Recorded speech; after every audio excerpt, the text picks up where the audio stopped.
Welcome back to my YouTube channel mga kabagis. Manalay pangutana, mayroong mga question dito. Marami po tayong question talaga sa ating YouTube channel and it so happen na the moment that I'm going to upload a video, isahin ko na lang siya para hindi na ako paisa-isang mag-reply doon sa mga comment natin. And first question is, gaano karami or gaano katagal ang ating pakain sa pre-starter at saka sa starter at grower feeds? Magandang question to. Actually, may mga videos na rin akong na-upload about this, but it's nice to make a refresher, no? Para sa ating mga bagong viewers, bagong taga-subaybay, mga bagong subscribers natin.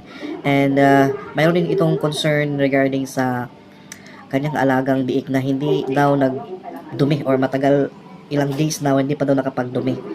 This is my first time to encounter this, but anyway, i-discuss or bigay ko lang yung opinion ko about it. Well, going back sa topic regarding sa pagpapakain, when we are on the pre-starter stage, ang pre-starter stage mga kabagis para sa akin is optional because right after mo nabili yung biik mo, for sure, yung mga days na nandun siya sa may-ari, pinapakain na yan ng pre-starter. But take note, may mga may-ari ng biik na hindi nagpakain ng pre-starter, diretsuhin nila sa starter feeds, which is some of the reasons or one of the reasons why may mga bansot na biik na hirap tayong palakihin.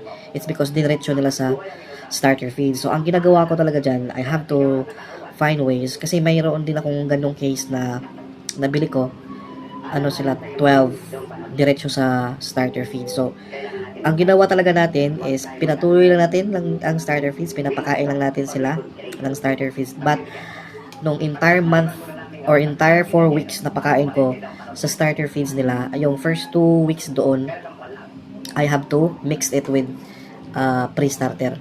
So again, binili ko, nalaman ko na yung pakain nila is starter feeds na, tinuloy-tuloy ko lang for another 4 weeks, but yung first 2 weeks ko napakain doon, hinaluan ko ng pre-starter. So ano ba yung ratio natin?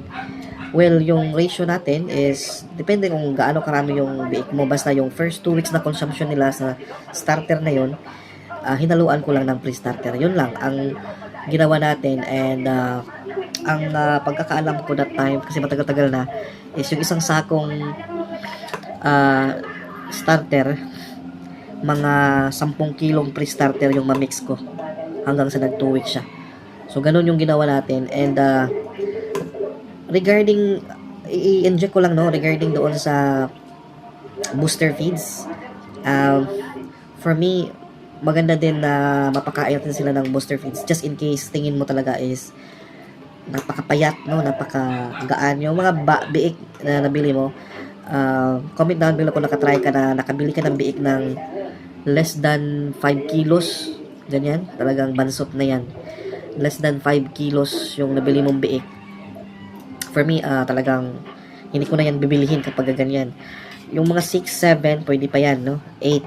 Pero yung mga less than 5 kilos, so talagang yun yung hirap talaga tayong palakihin. And yung masasabi ko lang, kung nakabili ka man ng ganun, hindi mo napansin, napakaliit, less than 5 kilos siya,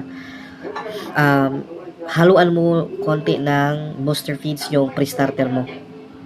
At much better na hindi mo agad idiretso sa starter feeds, dahil 100% akong sure na bansot at hindi yan makaabot sa gusto nating abutin na kilo, bigat, no, at laki ng ating alaga. So okay, ang starter feeds for 4 weeks ko siyang ipakain, and then after that, porga, vitamins, then diretso na tayo sa grower feeds. Yung grower feeds naman natin is pwede siyang 4 weeks, pwede din siyang 6 weeks. So, depende sa inyo kung ano yung tingin niyo maganda. But for me, 4 weeks or 6 weeks. Why? Kasi yun yung mga panahon na talagang nag-expand yung katawan, bumibigat yung ating mga alaga. And kung marami tayong mapakain sa kanila na grower feeds, then it's their advantage also na makuha nila yung ganung kabigat at kalaki after natin silang mapakain ng grower feeds. So, ang remaining 2 weeks doon is pwede natin gamitin sa finisher, kasi nga mayroon pa tayong ipakain na finisher feeds. But may mga cases din ako napansin na mas okay na wag na lang natin i-finisher, kasi ganun lang din naman yung resulta. However, ang kagandahan lang din sa finisher feeds, ma-finisher feeds mo sila. Alam mo yung mapansin mo yung kapag bumili ka sa merkado ng mga karning baboy na yung kahit nasa pinakadulo na ng kanilang taba, mayroon pa rin na dumidikit or sumisiksik doon na laman. Mostly, yung ganyang klase is napakain niya ng mga finisher feeds ng 2 weeks to 1 month. Kasi yun yung purpose talaga ng finisher feeds, na yung mga taba, ano yun, mal-lessen, kumbaga, mas dadami ang laman kasi taba. Yun yung pinaka-goal why may finisher feeds po tayo. And the moment na ganun yung mangyari, there's a big possibility din na napakabigat ng baboy mo kasi malaman siya, konti lang yung taba. May mga cases din na mapansin mo napakalaki ng baboy mo, tingnan mo napakalaki. Tapos, kung malaki tingnan din, talagang nag-assume ka na mabigat. Pero dahil sa kapal ng taba, hindi ganoon kabigat din. Hindi ganoon kalaki yung naabot na kilo dahil mas makapal ang taba sa laman.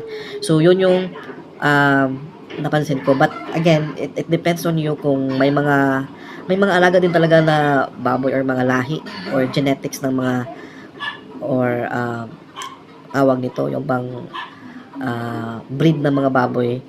Napansin ko yan. Meron ako nabiling breed ng mga baboy na talagang hindi ko na stand up na finisher kasi napakanipis lang din ng taba nila. Napakanipis lang ng taba. And then, kasi may mga iba-ibang sources tayo nakuha, no? Iba-ibang may-ari na nabili natin. So, twice or thrice ako nakabili sa kanila kasi may times na wala silang biik. So, doon ako bumili sa iba. Then, afterwards, mayroon na naman silang biik. Then, bumili na naman tayo. So, yung biik na galing sa kanila talaga, kahit hindi ko na sila i-finisher, napakanipis lang ng taba. And then, in a short period of time, mga 3 months from pagkabili, no? Yung pag binili mo siya, doon ako mag-counting. Hindi yung pagkasilang. Okay? Yung when you say 3 months, yung pagkabili ko, doon ko mag-count. Then, pagka 3 months niyan, binibenta ko na at hindi ko napakain ng finisher. However, napakabigat nila, napakaganda ng resulta dahil manipis lang ang taba. So, may mga ganyang klase ng mga alaga or mga breed. Mayroon ding mga alaga din na the same lang naman yung routine mo, the same lang yung feeding guide mo, but yung pagkabenta mo, napakit makapal ang taba dahil nga iba't iba yung mga nila, yung mga kinukunan natin ng mga biik. So, may mga ganong klaseng biik talaga na or mga alaga or mga breed na makapal ang taba kaysa laman. So, the first thing that you need to do is mag-explore lang talaga kung saan yung mga magandang source. Tapos, kung ikaw naman, kung kaya mo namang mag-produce ng sarili mong biik, mag-alaga ka ng inahin na magandang lahi, then doon na lang. So, I hope nasagot ko yung question regarding sa starter, 1 month yan, 4 weeks. Grower, 4 weeks to 6 weeks. And then, finisher, 2 weeks or 4 weeks. So, depende na talaga sa atin kung paano yung diskarte natin at saan tayo mas makamura, saan tayo mas makakuha ng magandang profit kapag yung mabenta natin yung ating mga alaga. Bako ko makalimutan pala regarding doon sa nagtanong na yung biik niya ilang days na hindi nakapag-dumi. First time kong naka-encounter ng ganyan kasi normally yung mga concerns is basang dumi. Pero kung ganyan may butas naman yung kanyang puwet, talagang magdumi yan. There are cases lang talaga na matagalan siguro dahil dry feeding ka, masyadong tigas yung kanyang dumi, or kulang sila ng tubig, no? So, tubig, mas i-make sure natin na yung tubig talaga is hindi makulangan, nandyan palagi sa kanilang kulungan yung tubig 24/7 para hindi ganun katigas ang dumi at hindi matagalan magdumi.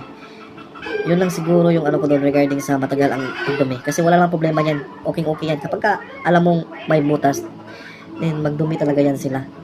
Hindi mo lang siguro mapapansin.